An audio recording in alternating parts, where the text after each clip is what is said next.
का माहौल बिगाड़ने में याचिका दायर करने वाले लोगों के साथ पुलिस और प्रशासन के लोग जिम्मेदार हैं। इनको निलंबित किया जाना चाहिए और हत्या का मुकदमा चलाया जाना चाहिए। संसद के अंदर संभल।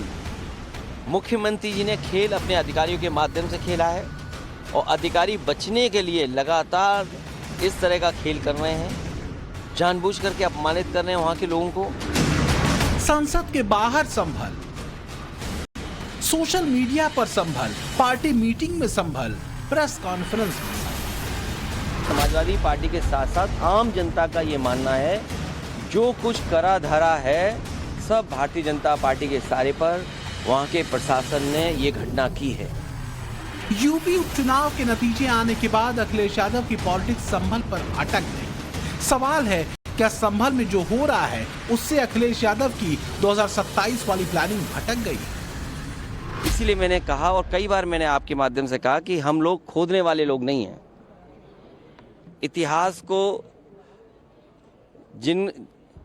के पन्नों में कुछ खराब चीजें नहीं खोदना चाहते हैं। हम लोग नए रास्ते खोजने वाले लोग हैं और जिनको अपने भविष्य के बारे में नहीं पता कि भविष्य क्या होगा, भविष्य में क्या बदलाव चाहते हैं, वो इतिहास में ही हमेशा रहते हैं। क्या संभल में हो रही कुओं की खुदाई अखिलेश यादव के लिए आगे कुआं पीछे खाई बन गई? आखिर संभल में ऐसा क्या हो रहा है जिससे समाजवादी पार्टी चीफ अखिलेश यादव के लिए संभल न उगलते बन रहा न निकलते? आखिर संभल में ऐसा क्या है जिसकी वजह से अखिलेश यादव ने राहुल प्रियंका से अपने रास्ते अलग कर लिए? क्या संभल 2027 के दंगल का सबसे हॉट एपिसेंटर बन गया है?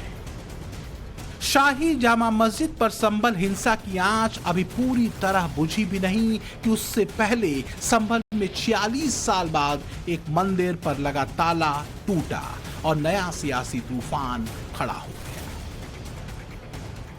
कभी संभल का ये मोहल्ला, ये गली, ये दहलीज यूपी के मुस्लिम पॉलिटिक्स का एपिसेंटर हुआ करती थी। यहां से मुस्लिम वोटों की रीडिंग होती थी, मुस्लिम वोटों के मीटर को रिचार्ज किया जाता था। लेकिन संभल में हुई पत्थरबाजी के बाद समाजवादी पार्टी के सांसद जियाउर रहमान बर्क पर शिकंजा लगातार कसता जा रहा है और बर्क पर हो रहे एक्शन से मुस्लिम वोट की रीडिंग भी अप डाउन हो रही है। हमारे देश में प्लेसेस ऑफ वर्शिप एक्ट पहले से मौजूद है और प्लेसेस ऑफ वर्शिप एक्ट इस बात की पाबंदी लगाता है कि किसी तरह की चीजों में इस तरह के सर्वे, इस तरह के खुदाई के काम न हो। लेकिन भारतीय जनता पार्टी जानबूझ करके इन मसलों को इसलिए उठा रही क्योंकि किसान के सवाल पर वो बात नहीं करना चाहती। संभल में समाजवादी पार्टी सांसद जियाउर रहमान बर्क के घर पर बुलडोजर चला, उनके मोहल्ले में बुलडोजर चला है। बर्क को बिजली चोरी के आरोप में नोटिस भेजा गया है। बिजली विभाग की तरफ से उन पर 1,91,00,000 रुपए का जुर्माना लगाया जा चुका है। जुर्माना भरने के लिए 15 दिनों की डेडलाइन दी गई है। बर्क के घर की बिजली काटी जा चुकी है। उनके पिता के खिलाफ धमकी देने का मुकदमा भी पहले ही दर्ज किया जा चुका है। वहीं दूसरी तरफ बर्क के घर से चंद मीटर की दूरी पर मिले मंदिर ने पूरे मामले को नया एंगल दे दिया है।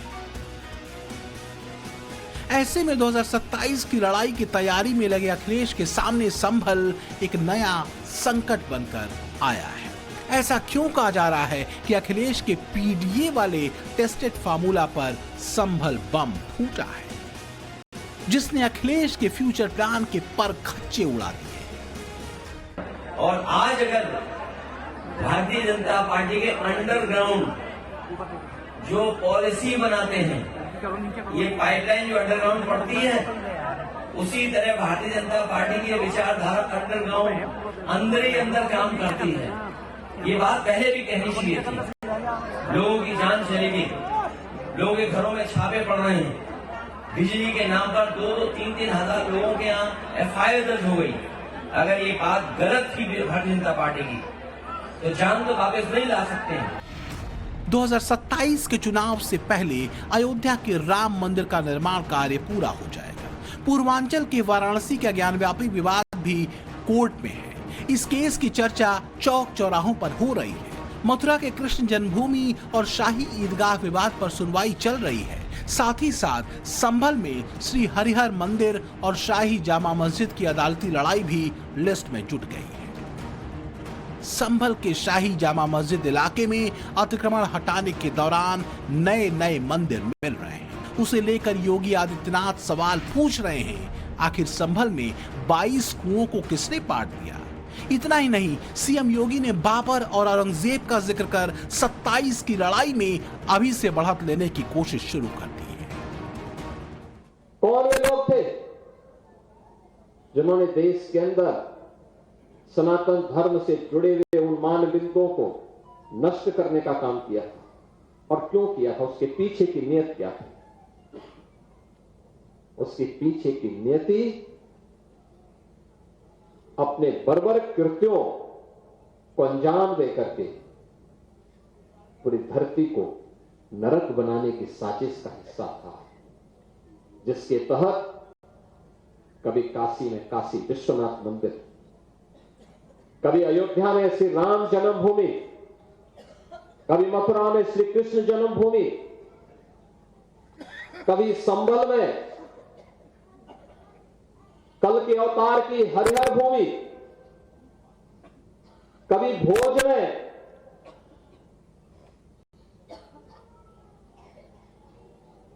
ज्ञान के विस्तात्री देवी मां सरस्वती के पावन मंदिर को नष्ट किया जाता है, तोड़ा जाता है, अपवित्र किया जाता है।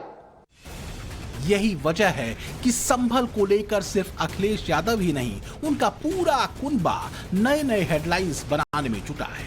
संभल पर ही सियासी दांव खेल रहा है। वहीं दूसरी तरफ जहां भी मौका मिल रहा है, योगी आदित्यनाथ संभल दंगे का काला अध्याय बांच रहे हैं। इन मंदिरों को तोड़ने से उनका कुल और वंश ही नष्ट हुआ होगा जिन्होंने इन मंदिरों को पवित्र किया है। संभल में साल 1978 में बलवा हुआ था। उस वक्त जनता पार्टी की सरकार थी। उसी जनता पार्टी से निकलकर मुलायम सिंह यादव ने समाजवादी पार्टी बनाई। 1978 में हुए उस बलवे से संभल की डेमोग्राफी बदल गई। आज की तारीख में भी जब उस बलवे का जिक्र छिड़ता है तो दंगे का दर्द लोगों की जुबान पर आ जाता है। आजादी के समय संभल में 45% हिंदू आबादी थी। मौजूदा समय में यहां सिर्फ 22% हिंदू आबादी है। 1978 में हुए दंगे में संभल में 184 हिंदू मारे गए। 1980 के संभल दंगे में एक मौत हुई थी। 1947 से अब तक संभल में हुए दंगों में 209 मौतें हुई। 1978 तक मंदिर वाले इलाके में 25 से 30 हिंदू परिवार रहते थे। मौजूदा समय में मंदिर वाले इलाके में कोई हिंदू परिवार नहीं बचा। 27 के चुनाव में अभी भले ही 2 साल का वक्त है, लेकिन संभल अभी से उस सियासी लड़ाई का की वर्ड बन गया है। संभल को लेकर योगी फ्रंट फुट पर हैं, वहीं अखिलेश अभी वोट रीडिंग के नए इक्वेशन को समझने में लगे हैं। क्योंकि सवाल ओके और टेस्टेड पीडीए का है, सवाल समाजवादी पार्टी के वोट बैंक का है। अगर ऐसा नहीं होता तो पीडीए के अल्पसंख्यक यानी मुस्लिम वोट के लिए अखिलेश संभल मसले पर राहुल गांधी का साथ नहीं छोड़ते। ऐसी ही पॉलिटिकल पिक्चर उस वक्त संसद परिसर में दिखी जब विपक्षी दलों के साथ राहुल गांधी अडानी के मुद्दे पर प्रोटेस्ट कर रहे थे। तब अखिलेश ने उससे किनारा कर लिया। कहना गलत नहीं होगा कि मुस्लिम वोट के लिए अखिलेश ने 2 लड़कों की जोड़ी को तोड़ दिया। पहले यूपी उपचुनाव में, अब संसद में और संभल मामले में कांग्रेस और समाजवादी पार्टी के जीरो कोऑर्डिनेशन को साफ देखा जा सकता है। संभल मुद्दे पर जब अखिलेश यादव बोल रहे थे तो राहुल गांधी सदन से नदारद थे। जब कांग्रेस के नेता संभल कूच करने में लगे थे तो काफिले से लाल टोपी गायब थी। राहुल और प्रियंका संभल की राह पर चले तो अखिलेश का साथ उनके साथ नहीं था। अंदर खाने की खबर यह है कि समाजवादी पार्टी को राहुल गांधी का यूपी में मुसलमान और दलितों के बीच ज्यादा एक्टिव होना रास नहीं आ रहा। अखिलेश यादव को वोट बैंक में सेंधमारी का डर सता रहा है। संभल में शाही मस्जिद श्री हरि मंदिर विवाद है। संभल के मुस्लिम मोहल्लों में मंदिर मिल रहे हैं। संभल में बरसों पहले हुए हिंदुओं के पलायन का मुद्दा जोर पकड़ चुका है। संभल में 46 साल पहले हुए नरसंहार की बात हो रही है। यहां तक कि संभल में तुर्क बनाम पठानों की लड़ाई भी सामने आ गई है। यानी संभल में मंदिर मस्जिद हिंदू मुसलमान तो हो ही रहा है, मुसलमान वर्सेस मुसलमान यानी तुर्क बनाम पठानों की लड़ाई भी सामने आ गई। यही वजह है कि अपने वोट बैंक को बचाए रखने के लिए अखिलेश टेंशन में। लेकिन इसी टेंशन के बीच कांग्रेस के साथ क्या करना है, इसका क्लियर सिग्नल अखिलेश यादव ने दिल्ली में दे दिया है। दिल्ली चुनाव में कांग्रेस की बजाय केजरीवाल के साथ खड़े होकर अखिलेश क्या संदेश देना चाहते हैं? अखिलेश ने यूपी में कांग्रेस से अलायंस किया और दिल्ली में आम आदमी पार्टी के साथ खड़े नजर आ रहे हैं। उसी आम आदमी पार्टी के साथ जिसने कांग्रेस से अलायंस तोड़ लिया। जहाँ पर संभल का सबसे बड़ा हाई डेंसिटी का दंगा हुआ, वहाँ पर लाला मुरारीलाल का फड़ था। जहाँ पर खबर पहुंची कि भाई दंगा हो गया है शहर में, तो संभल के निकटवर्ती जो 20-25 किलोमीटर के ग्रामीण अंचल के लोग थे, वो उनके लाला के गोदाम में अपनी जान बचाने की नीयत से पहुंच गए। परंतु मुस्लिम आतंकवादी और हत्याई द्वारा वहाँ पर तुरंत ट्रैक्टर की ट्रॉली लगाकर उसको गेट को तोड़ा गया। तोड़ने के बाद में मोर देन 20 से 25 लोगों को मौके पे जिंदा जला दिया गया। लाला बनवारी लाल जी गोयल वहाँ व्यवस्थापक थे, तो उनको चीर दिया गया और काफी लाशें सामने तालाब में डाल दी गई।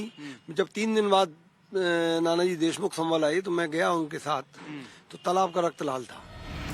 अखिलेश के सामने परेशानी ये है कि संभल पर कौन सी लाइन है। अगर अपने पुरानी लाइन पर कायम रहे तो इससे कौन खुश होगा, ये किसी से छिपा नहीं है। जिसने संभल में पत्थर चलाए या जिसने पत्थर खाए, ये समझना मुश्किल नहीं है कि अखिलेश यादव, उनका कुनबा और पूरी पार्टी क्यों संभल संभल कह रही है। वो छोड़िए, उन्होंने ये भी कहा है कि भगवान विष्णु का 10वां अवतार संभल में ही पैदा होगा, और ऐसा लगता है कि महर्षि व्यास ने पहले दिव्य दृष्टि। सवाल संभल है, उसी संभल का जो न सिर्फ समाजवादी पार्टी का सबसे मजबूत गढ़ रहा है, बल्कि मुलायम सिंह यादव के बनाए MY फार्मूले की प्रयोगशाला भी रहा है। यहां तक कि मैनपुरी के बाद समाजवादी पार्टी की सबसे सेफ सीट संभल मानी जाती है। संभल में अब तक 13 बार लोकसभा के चुनाव हुए हैं। 9 मर्तबा यहां यादव कैंडिडेट को जीत मिली है और 3 बार मुस्लिम उम्मीदवार जीते हैं। सिर्फ एक बार 2014 की मोदी लहर में गैर मुस्लिम प्रत्याशी चुनाव जीत पाया है। मुलायम सिंह यादव संभल से 2 बार सांसद रहे। अखिलेश के चाचा राम गोपाल यादव 1 बार संभल से चुनाव जीत चुके हैं। शफीकुर रहमान बर्क यहां से 2 बार सांसद बने, तो अभी यहां से जियाउर रहमान बर्क सांसद हैं। यूपी चुनाव में अखिलेश का MY फार्मूला तो फेल ही हुआ। उनकी पार्टी कुंदरकी और मीरापुर जैसे मुस्लिम बहुल सीटों पर भी हार गई, वो भी तब जब जियाउर रहमान बर्क कुंदरकी के विधायक भी रहे। साफ है, योगी उपचुनाव में मुस्लिम वोट भी ले गए और यादव वोट में भी तगड़ी सेंधमारी कर दी। अब अखिलेश को यही डर सता रहा है, अगर ये ट्रेंड बना रहा तो 2027 में समाजवादी पार्टी का क्या होगा, क्योंकि संभल को लेकर योगी हार्ड लाइन ले रखे हैं, तो अखिलेश मुस्लिम वोटों की लड़ाई में फंसे हुए हैं, जिसमें सेंधमारी करने के लिए ओवैसी से लेकर चंद्रशेखर आजाद और मायावती से लेकर कांग्रेस तक लगी हुई है। वही योगी सत्य सनातन को आगे कर 27 के समर का मोर्चा खोले हुए हैं। संभल से अभिषेक राज के साथ ब्यूरो रिपोर्ट, टाइम्स नाउ, नव भारत।